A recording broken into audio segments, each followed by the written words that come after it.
اعوذ باللہ من الشیطان الرجیم، بسم اللہ الرحمن الرحیم۔ ہمارے پیارے نبی اکرم صلی اللہ علیہ وآلہ وسلم نے فرمایا کہ علم مومن کی میراث ہے، جہاں سے بھی اس کو مل جائے وہ حاصل کر لینا چاہیے۔ اصل آج کل ہمارا مسئلہ کیا ہے کہ ہم سمجھ نہیں سک رہے کہ علم کہتے کسے ہیں، علم اصل میں چیز کیا ہے۔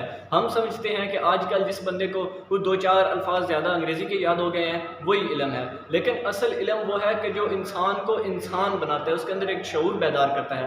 آج کل ہم اپنے بچوں کو ہم کالجز میں جاتے ہیں، اسکولز یونیورسٹیوں میں جاتے ہیں، لیکن ہمارے اندر شعور نہیں ہے کہ ہم نے اس زندگی میں ایک مہذب شہری بن کے کیسے رہنا ہے۔ ہم آج کل علم تو حاصل کرتے ہیں، مطلب ہم انگریزی سیکھتے ہیں، ہم اور زبانیں سیکھتے ہیں، انجینئرنگ، میڈیکل، مختلف فیلڈز میں جاتے ہیں، بہت اونچے عہدے بھی ہم حاصل کر لیتے ہیں۔ اگر دیکھا جائے تو آج کل ہماری پولیس میں اور بہت سے ڈپارٹمنٹس میں ڈاکٹرز دیکھ لیں، وہ علم حاصل کر کے بہت بڑی جابز تو حاصل کر لیتے ہیں، لیکن وہ اس چیز میں ناکام رہتے ہیں کہ ان کے اندر ایک انسانیت کا جذبہ بیدار نہیں ہو سکتا۔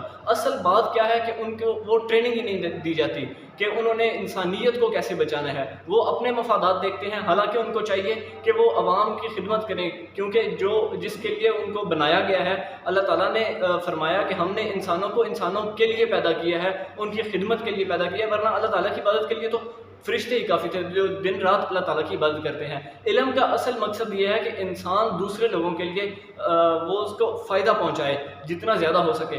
آج کل ہم اپنے آپ کے لیے سوچتے ہیں کہ ہمارے پاس بڑی سی گاڑی آ جائے، ہمارے پاس پیسے آ جائیں، ہمارا لائف سٹائل بڑا اپ گریڈ ہو جائے، لیکن یہ ہے کہ ہمیں چاہیے کہ ہم اپنے بھائی کے لیے بھی سوچیں۔ اور آج کل اگر ہم دیکھیں تو ایک گھر میں تو بہت اچھے بڑھیا کھانے بن رہے ہوتے ہیں، لیکن دوسری طرف ایک غریب بندہ ہوتا ہے، اس کے گھر میں کھانے پینے کے لیے کچھ نہیں ہوتا۔ یہ چیز ہوتی ہے، یہ ہمارے اندر ایک جذبہ ہونا چاہیے کہ ہم روکھی سوکھی کھا لیں، ہم اپنے بھائی کو بھی اپنے ساتھ کھانے میں شامل کریں۔ اچھا کھانا کھا لینے سے خوشی نہیں ملتی، اچھا ایکٹیویٹیز کرنے سے خوشی نہیں ملتی، خوشی لوگوں کے ساتھ ملتی ہے۔ جب ہم اپنے لوگوں کے ساتھ مل جل کے رہتے ہیں، ان کے دکھ سکھ بانٹتے ہیں، تو ہمیں بہت زیادہ خوشی حاصل ہوتی ہے۔ اسی طرح اگر ہم دیکھا جائے تو جن لوگوں نے علم حاصل کیا وہ بہت بڑے عہدوں پر پہنچے۔ مثال کے طور پہ اگر ہم میجر عزیز بھٹی کو دیکھیں، راشد منہاس کو دیکھیں، آج کے دور میں بھی بہت سے ایسے انسان ہیں جو اپنی زندگی، وہ بہت بڑے عالم ہیں لیکن اپنی زندگی اس ملک کی خدمت کے لیے اور اس عوام کی خدمت کے لیے وقف کر رہے ہیں۔ ہمیں اس چیز سے سیکھنا چاہیے اور ہمیں آج یہ تعین کر لینا چاہیے کہ ہم نے علم کس بات کے لیے حاصل کرنا ہے۔ وآخر دعوانا